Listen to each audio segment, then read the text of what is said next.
Greetings. This is the one you've known as Jesus the Christ. This is part 1 of chapter 3 of my book Awakening Love. Do unto others as you would have them do unto you is known as the Golden Rule. This is something I taught long ago, and many others have taught over the ages. The Golden Rule is a way of measuring your behavior. You can ask, does doing this follow the Golden Rule? People need a measure for their behavior because the ego is very tricky. For instance, judging often feels smart, just, discriminating, and possibly helpful, when it isn't. Judge not lest you be judged is not just a warning that whomever you judge will judge you back, but a guide for behavior in keeping with the Golden Rule. You don't want to be judged, so don't judge others. Judging is neither helpful nor loving. The Golden Rule works because it's easy to know what you would want done unto you or not done unto you. Every human being is pretty much the same as far as that goes. Some experiences are universally desirable, while others are not. However, it's a little more complicated than that. For instance, someone might give you a gift, thinking it would make you happy because it would make that person happy, when that wasn't something you wanted. Or someone might do something to you that you felt was rude, but that person didn't intend it that way. Minor differences between people make the Golden Rule somewhat imperfect, but it may be the best guideline you have. The Golden Rule can be understood to mean two things. Do to others what you would like others to do to you, and don't do to others what you don't want done to you. The Golden Rule suggests acting positively toward others. Be loving, forgiving, kind, generous, gentle, helpful, compassionate, respectful, patient, attentive, and so forth. And it suggests not acting negatively toward others. Don't kill, hurt, lie, or steal, and don't be unkind, judgmental, hateful, unforgiving, threatening, impatient, disrespectful, and so forth. I've emphasized and do emphasize the first way of understanding the Golden Rule, because behaving positively toward others cultivates love, and love will fulfill you and make the world a happier place. Refraining from negative acts will also improve the world, but it won't do much for your soul's evolution or in making this a happier or more enlightened world. People who restrain their egos do less damage in the world than those who don't, but if restraining their egos is all they do, they'll remain in the egoic state of consciousness, and so will humanity. They won't be free. I came to teach a better way to live than just restraining the ego. I came to bring you the truth that will set you free, and that truth is love. To move out of the egoic state of consciousness and into a state of divine grace and love requires more than not doing something, restraining the ego. It requires making some conscious choices to do certain things. First, you have to choose to examine your thoughts. You need to recognize that whatever you're believing, whether it's a judgment, a story, or a negative thought, is a lie. It's the ego's spin on life, and it doesn't serve. Then, once you're aware that you're caught up in such a thought, you have to choose to turn away from it, say no to it. This involves giving your attention to something else instead, not to another thought, but to something more real than thoughts, to love. As intangible as love is, it is very real, and always available whenever you turn your attention to it. However, you can't get to love by thinking about it. In fact, thinking about love or about anything takes you away from love. This is because love doesn't reside in the realm of your mind and imagination, but in a very different realm, which I and others call the subtle realm. The subtle realm is the realm of the spiritual heart and where your divine self lives. I say realm, which sounds esoteric, but this realm is no different from your present moment experience. If you drop out of the mental realm and are no longer lost in thoughts, you land in the sensory realm, the world of the body and senses. The sensory world is the gateway to the subtle realm of energy and extrasensory experience. The subtle realm includes such things as intuitions, inspiration, energetic experiences, creative urges and other deep drives, and all the qualities of the divine self. This sensory and extrasensory experience is also known as real life. The experience of real life is often overlooked because thoughts are experienced as louder than the experience of real life and felt to be more interesting. Just as TV and movies are more interesting and compelling to the mind than real life, thoughts are more interesting and compelling to your mind than your real life sensory and extrasensory experience. People leave real life and go into thought because the default is to listen to the voice in your head. This means that most people live in a virtual reality most of the time rather than reality. The problem with this is that love, peace, wisdom, and every other quality of your divine self are not accessed through thought, but only through real life. These gifts from your divine self exist only in the subtle realm. The mental realm is made up of thoughts. It's an alternate reality, one largely designed by and reflective of the ego and other conditioning. And yet, because the mental world is your default, this world seems real to you. The ego's desires, stories, fears, and beliefs all feel very real and true, while there's nothing real and true about the ego's world. Love is found in reality, and reality is an experience, not a thought or imagination. Love is an experience. And if love is an experience you want, the ego doesn't, then you must go to love, for love won't come seeking you if you choose to reside in the mental realm. You have to choose to experience love.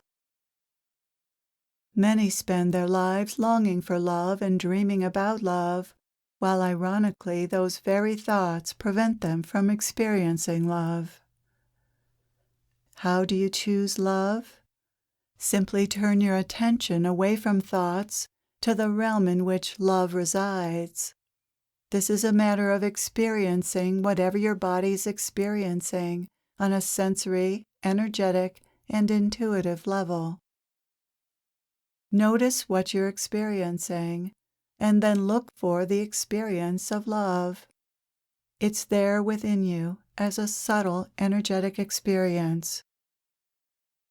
Love might feel like joy, or an expansion in your heart, or a warm, relaxing feeling.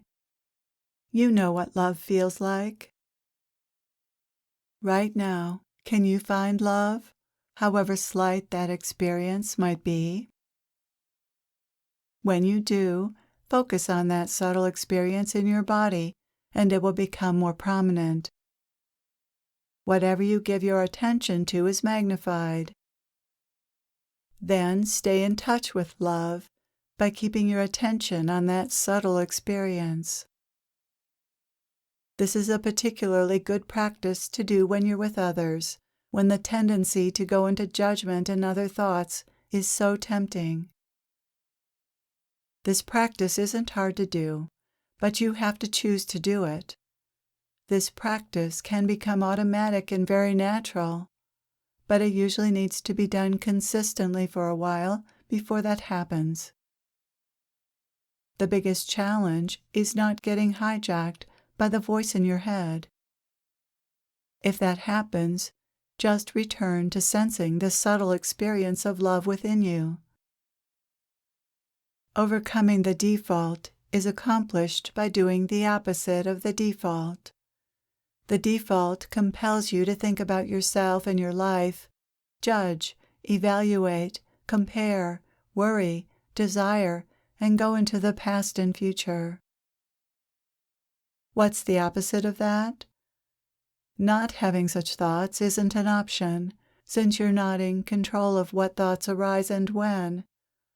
What you are in control of is whether you stay involved with those thoughts. Since the default is giving your attention to thoughts, the opposite of that is giving your attention to anything but your thoughts. Doing that will help undo or neutralize the default. The anything but is real life. Imagine all the times you've gotten lost in thoughts. A lot, right? So it's understandable that it would take a lot of practice to neutralize the default. Unfortunately, there's no other way to freedom, love, and your inner wisdom than the practice of turning your attention away from thoughts to the present moment. Let's talk about inner wisdom. Moment to moment, you're being guided by higher spiritual forces. Although I, Jesus, don't act as a personal guide for people as much as a world teacher and healer, many other higher dimensional beings are charged with providing individual guidance. Where they're guiding people is toward love. Essentially, the journey you're on is a return to love, a return to your inherent divinity. These higher dimensional beings guide people primarily through their intuition, which some refer to as the Holy Spirit. Everyone is aware of the nudges, urges, inspiration, excitement, joy, and ahas that are used to guide you each day, even if not everyone heeds them. This means of guidance is no secret. Science may not be able to measure it, and schools may not teach it, but everyone is aware that something is going on that could be construed as guidance. And so it is. This is the truth. The deepest mysteries of life cannot be quantified or adequately described in words, which is why the truth is often overlooked or dismissed. You are being lovingly guided, and this guidance is trustworthy. What isn't trustworthy is the advice the voice in your head offers. It's a little like those 8 balls some of you had as children, where you shake them and an answer pops up. The voice in your head isn't much more trustworthy than that. The voice in your head is essentially programming. And what does programming know about living life, especially about living in a way that fulfills you and your soul's plan? What does programming know about love? The voice in your head doesn't even know how to make you happy. To return to the golden rule, it's best applied to how you are with others. Be with and treat others in a way that you would like others to be with and treat you. The golden rule is less useful as a guideline for how to help others and give to them, which I'll say more about in a bit. You know how you would like others to be with you and treat you. You would like them to be kind, patient, attentive, accepting, compassionate, forgiving, and respectful, and you don't want them to be the opposite. That's a pretty good and simple formula for how to be in relationship with others. These are all attributes of love, aren't they? If someone is kind, patient, attentive, accepting, compassionate, forgiving, and respectful, they're behaving lovingly toward you, and you'll probably feel loved by them, and feel love for them. Knowing that this is the formula for love, is it so difficult to be this way in relationship? It's difficult for the ego, but natural for the divine self. What stands in the way is that your programming causes you to focus on getting something from others when you're with them, not on fostering love. You may think that love is what you care about, but love isn't what your ego cares about, and it's useful to observe that in your interactions with others. When you're with others, how interested are you in getting attention and speaking about yourself versus being attentive and interested in others? Love listens. Love is open, attentive, interested, and curious about others. Love shares information that might be helpful, but not for self-glorification or any other selfish reason. When you're with others, two very different ways of being with them are possible, depending on what you're giving your attention to within yourself, your thoughts about yourself, or your present moment experience. As I said, people are dual creatures. They are both egoically motivated and divinely motivated. Both kinds of motivations or drives exist simultaneously within you in any moment. But because the ego is the default, the ego's motives usually predominate, or are at least felt first. It's good to realize that there's more to you than your ego, and more to others than theirs. In every interaction, something else is present besides the ego, and that is the divine self. Once you are more aware of this duality within you, you have more choice about how you are with others. Will you behave as your ego, your false self, or will you behave as your divine self? Thank you for being here. I am with you always.